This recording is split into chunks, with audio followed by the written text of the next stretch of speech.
नमस्कार दोस्तों, स्वागत है आपका हमारे अपने YouTube चैनल संजीवनी मेडिकल एजुकेशन में। मैं हूं डॉक्टर गोपाल, स्वागत करता हूं आपका। दोस्तों, आजकल एक प्रॉब्लम चल के आ रही है कि खाना खाने के बाद पेट फूलता है। पेट क्यों फूलता है, कि क्या कारण है कि खाना खाने के बाद पेट फूल जाता है?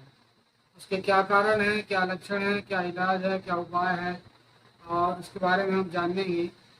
तो और कोशिश करेंगे कि बिना मेडिसिन कि ये जो पेट फूलने की प्रॉब्लम है खाना खाने के बाद, इसको ठीक करने की कोशिश करेंगे। इसके बारे में जानने की कोशिश करेंगे। तो चलिए शुरू करते हैं कि खाना खाने के बाद पेट क्यों फूलता है, ब्लॉटिंग क्यों होती है। दोस्तों, खाना खाने के बाद ब्लॉटिंग की समस्या एक आम समस्या है, जिसमें सबसे पहला कारण, अगर आपको कॉन्स्टिपेशन है, लगातार आपको कब्ज की प्रॉब्लम रहती है, शिकायत रहती है, पेट साफ नहीं होता है, तो भी ब्लॉटिंग की समस्या हो जाती है, पेट फूलने लग जाता है। क्योंकि इंटेस्टाइन जो होती है, अपनी इंटेस्टाइन होती है, इंटेस्टाइन पूरा क्लियर नहीं रहता, साफ नहीं रहती है, इंटेस्टाइन पूरा वॉश आउट नहीं रहता है, जिससे पूरा जो वेस्ट मटेरियल है वो पूरा पड़ा रह जाता है। और जो हम ऊपर से और खाना खा लेते हैं, वो वेस्ट मटेरियल वहाँ जाके वो गैस फॉर्म करती है, गैस बनाती है और पेट फूलने लग जाती है।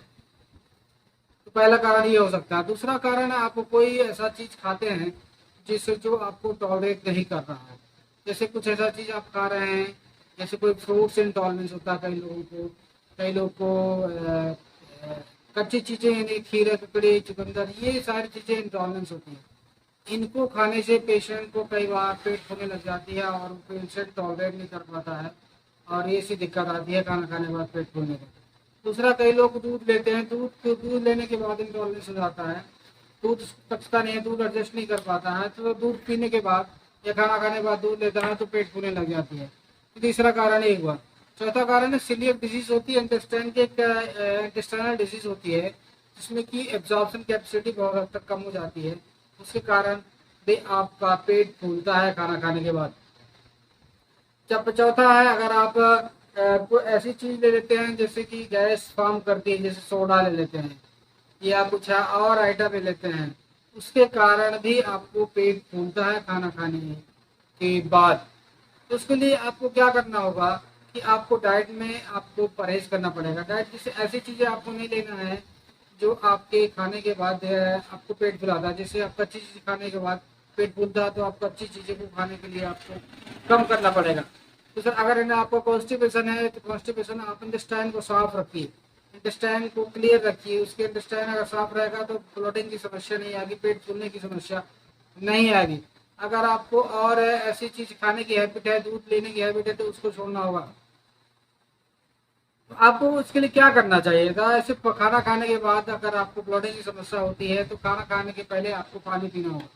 खाना खाने के पहले आधे घंटे पहले अगर आप पानी पी लेते हैं, तो पानी जैसे ही पेट में जाता है, पेट के अंदर जो गैस होती है ऊपर आके वो बाहर निकल आती है, वो डकार के रूप में बाहर आ जाती है। तो खाना खाने के आधे घंटे पहले आप पानी पी सकते हैं। खाना खाने के बाद आप सौंफ का सेवन कर सकते हैं। खाना खाने के बाद आप प्रीबायोटिक और प्रोबायोटिक शामिल कर सकते हैं। ये आर्टिफिशियल फॉर्म में भी आता है, आर्टिफिशियल कैप्सूल फॉर्म में भी आता है। और प्रीबायोटिक प्रोबायोटिक में आपको, प्रोबायोटिक में आपको गुड बैक्टीरियाज होते हैं। गुड बैक्टीरिया में आप दही खा सकते हैं, आप मट्ठा खा सकते हैं जिसे आप छाछ के नाम से जानते हैं, लस्सी के नाम से जानते हैं, और आप अचार ले सकते हैं, आमले का अचार, मुरब्बा ले सकते हैं। इस तरह का चीज़ आप योगर्ट ले सकते हैं, आप सौंफ ले सकते हैं, आप थोड़ा हींग ले सकते हैं, आप थोड़ा अजवाइन ले सकते हैं खाना खाने के बाद। इस तरह का आप छोटी छोटी चीज़ें अगर आप करते हैं, आप निश्चित तौर पे अगर आप मान लीजिए कि आपकी जो खाना खाने के बाद पेट फूलने और डकार की समस्या जो आती है, वो काफ़ी हद तक आप देखेंगे कि काफ़ी हद तक आपकी प्रॉब्लम खत्म हो जाएगी। इतनी प्रॉब्लम्स के बाद भी, अगर आपकी इतने केयर करने के बाद भी और इतनी चीज़ें आप एडजस्ट कर रहे हैं, खाने में पतले बदलाव कर रहे हैं, और इसके साथ एक चीज़ और ऐड करना होगा, एक्सरसाइज। अगर आप एक्सरसाइज करते हैं तो रेगुलर एक्सरसाइज करें, रेगुलर मूवमेंट करें, जिससे इंटेस्टाइन का मूवमेंट हो। और इंटेस्टाइन मूवमेंट किया तो उसके जो वेस्ट मटेरियल है वो जल्दी बाहर निकल जाएंगे, और इंटेस्टाइन खाली होगा तो आपका डाइजेशन इम्प्रूव हो जाएगा। जो ब्लोटिंग की समस्या नहीं होगी, तो रेगुलर कम से कम 30 मिनट की एक्सरसाइज हर व्यक्ति को अपने लिए, चाहे वो घर में हो, चाहे मॉर्निंग वॉक हो, चाहे योगा हो, कुछ भी चीज़ें आप करके आप मॉर्निंग वॉक की योगा के साथ में आप एक्सरसाइज शामिल कर सकते हैं, जिससे आपके इंटेस्टाइन का जो मूवमेंट है वो मूवमेंट हो, हिले डुले, और वो जो गैस फार्म में निकल जाए, जो मटेरियल वेस्ट फंसा हुआ वो निकल जाए। इसमें आपको एक चीज़ और करनी पड़ेगी, मॉर्निंग में आप जब सुबह उठते हैं तो कम से कम आधा लीटर गुनगुना पानी पिए। आधा लीटर गुनगुना पानी पीते हैं, जैसे ही आप गुनगुना पानी पीते हो इंटेस्टाइन में जाते हैं, इंटेस्टाइन की अंदर जमे हुए कचरे को, वेस्ट मटेरियल को, उसको आपको क्या करता है वो पूरा निकाल देता है स्टूल के माध्यम से, जिससे इंटेस्टाइन पूरा क्लियर हो जाती है। तो एब्जॉर्प्शन कैपेसिटी बढ़ जाती है और ब्लोटिंग की समस्या यानी कि गैस बनने की और पेट फूलने की समस्या काफ़ी हद तक कम हो जाती है। फिर भी इसके साथ भी अगर प्रॉब्लम बनी रहती है तो आप डाइजेस्टिव एंजाइम आप ले सकते हैं, लिवर टॉनिक ले सकते हैं, इस तरह के कुछ सप्लीमेंट ऐड करके अपनी इम्प्रूवमेंट कर सकते हैं खुद भी। अगर फिर भी इतना चीज़ करने के बाद भी अगर आपकी प्रॉब्लम बनी रहती है और आपको मान के चलिए कि आपका ये प्रॉब्लम लगातार कोई और लक्षण प्रोड्यूस करता है, कोई और सिम्टम्स देता है, तो आप अपने नज़दीकी डॉक्टर से तुरंत सलाह करें और उसके बारे में जानें कि इसके साथ आपको ये प्रॉब्लम आ रही है तो आपको क्या प्रॉब्लम हो सकती है।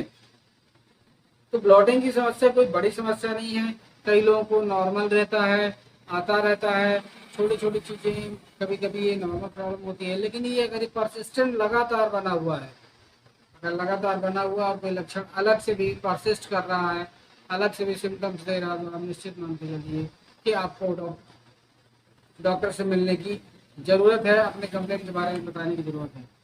आशा करता हूँ ये ब्लॉटिंग की समस्या आपको समझ में आई होगी और ये टॉपिक आपको अच्छा लगा होगा। अच्छा लगा तो हमारे जानकारी अगर आपको अच्छी लगी, अगर थोड़ी भी समझ में आई, तो हमारे चैनल संजीवनी मेडिकल एजुकेशन को आप सब्सक्राइब करिए, शेयर करिए लोगों को, जिससे ये जानकारी वहाँ तक लोगों तक पहुँचे और वो भी अपने आप को शेप कर पाए। आशा करता हूँ ये टॉपिक आपको अच्छा लगा होगा। अच्छा लगा तो ज़रूर हमारे चैनल को सब्सक्राइब करिए, लाइक करिए, कमेंट करिए और शेयर करिए। तब तक के लिए मिलते हैं नेक्स्ट वीडियो में, अपना ध्यान रखिए। Thank you very much.